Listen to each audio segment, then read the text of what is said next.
Was braucht man zum E-Bass spielen?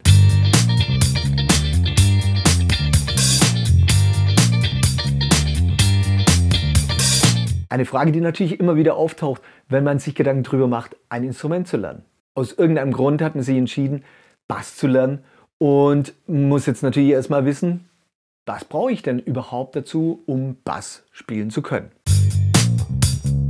Nummer 1, logischerweise, du brauchst einen Bass. Da stellt sich immer die Frage, was für ein Bass ist für dich geeignet? Welche Art von Musik möchtest du denn machen? Möchtest du einen E-Bass, einen Akustikbass vielleicht oder sogar einen Kontrabass?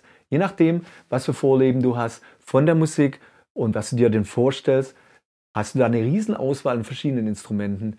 Aber ein Bass muss es schon sein, also ein Bass ist die Nummer 1, die du brauchst. Zweitens brauchst du natürlich bei einem E-Bass auch noch einen Verstärker dazu. Da gibt es verschiedene Möglichkeiten. Am Anfang kauft man sich normalerweise eher so einen kleineren, einen Combo-Verstärker nennt man das. Das heißt, der Verstärker und die Box, die Lautsprecherbox in einem Gerät integriert. Die machen meistens Sinn, um zu Hause zu üben. Gibt auch größere Modelle, die sind dann geeignet für einen Proberaum, wenn du mit einer Band zusammenspielst. Da braucht man ein bisschen mehr Power. Und drittens braucht man eine Verbindung zwischen dem E-Bass und dem Verstärker. Das nennt man ein Instrumentenkabel, sowas hier. Das Instrumentenkabel steckt man in den Bass ein und die andere Seite dann in den Verstärker und somit wird der Sound übertragen von dem Bass zu dem Verstärker. Ein Gitarrengurt oder auch Bassgurt ist natürlich auch wichtig. Achte darauf, dass der eher breit ist und eine Oberfläche hin hat, die nicht rutscht, wenn du den Bass umhängen hast. Breite deswegen, weil ein Bass selbst natürlich etwas schwerer ist als eine Gitarre. Umso dünner der Gurt ist, umso mehr schneidet es dir in die Schulter rein. Deswegen lieber mehr Auflagefläche. Und die Rückseite sollte möglichst so sein, dass sie nicht rutscht, weil sonst hängt dir der Bass hier dran und rutscht dann immer wieder runter.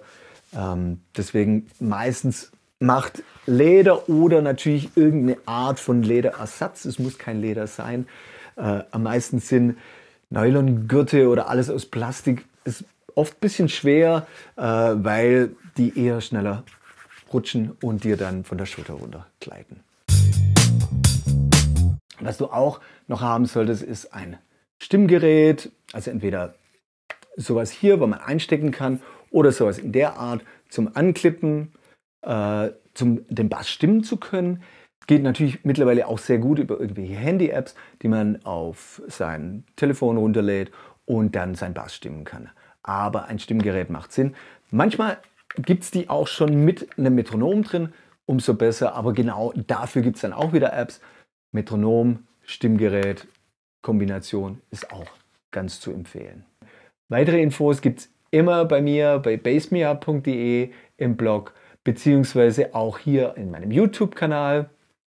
Abonnieren nicht vergessen, am besten auch gleich das Glöckchen anmachen, dann bekommst du immer eine Nachricht, wenn es ein neues Video von mir gibt, rund um Bass, Bassspielen und alles, was so dazugehört. Ich freue mich, dich mal wieder zu sehen. Bis denn, ciao, bis bald.